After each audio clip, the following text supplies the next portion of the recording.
Hey, Chris Matthew here. I wanted to walk you through the kernel side of the Compute's distributed supercomputer mesh network.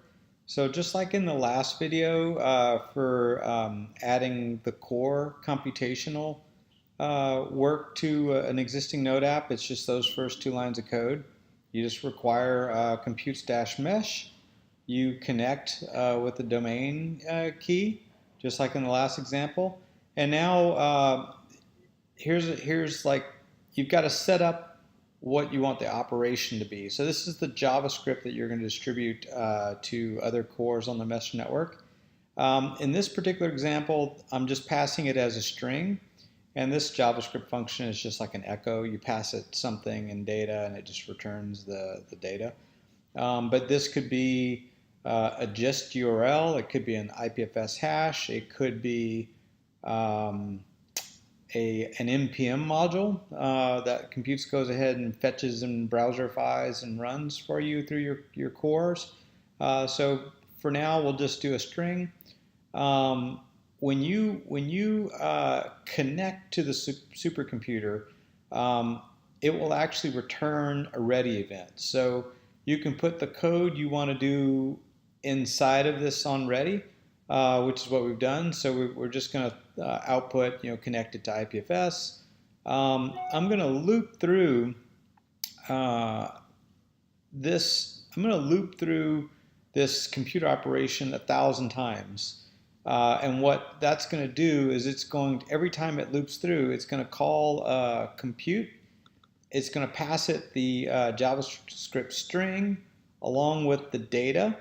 The data of the data which being 0 through 999. And then every time a core picks up the work, which, by the way, since this is already connected, it itself is a core, but then all the other cores that are available on the mesh network can also help. Anytime one of them take the computational task, they return an on-result event when they've completed the work, and then all we're doing is we're outputting the result. So what you're basically going to see is a loop of 1,000 computes requests that just send it a data element like 0, 1, 2, 3, etc., and they get back a result of 0, 1, 2, 3, etc. And what you'll see in between those events is still the computes node itself looking for work. Every second is how it's timed. So let's go ahead and run this. We'll see what it looks like. So we say node loop is what I called this. You'll see the setup here. It's going to establish. Oh, that was because options is not defined. Oh, I didn't save it. And I pulled an options object out of that file. So now look, here you go. So let me go up to the top. You can see this node is connected to IPFS, the mesh network. It's swarming, looking for other nodes. This is its node ID. And then we've got other information here about its public key, its IP addresses. That was that output, that it was connected to IPFS, and it's listening to work on that domain key. So what you can see here, every second it's requesting work. Let me scroll down to the bottom. There's been a lot of stuff happening since I started talking. You can see right here, let me stop it for a second.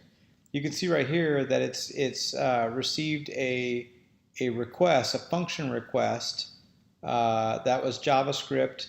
The data element was 33, and then after the compute, the result was 33. So you can just see it's just going through saying, this core is available. The compute's kernel side says, okay, I've got a computation for you. Here's the JavaScript, here's some data, and it's returning a result back, and we're just outputting the results. So here's an example where a node on the compute supercomputer is essentially acting as both a core performing the computation, as well as the kernel side sending the compute's instruction requests out to the mesh network. So right now I just have one node, so this node is doing all the work and and the operations. All right.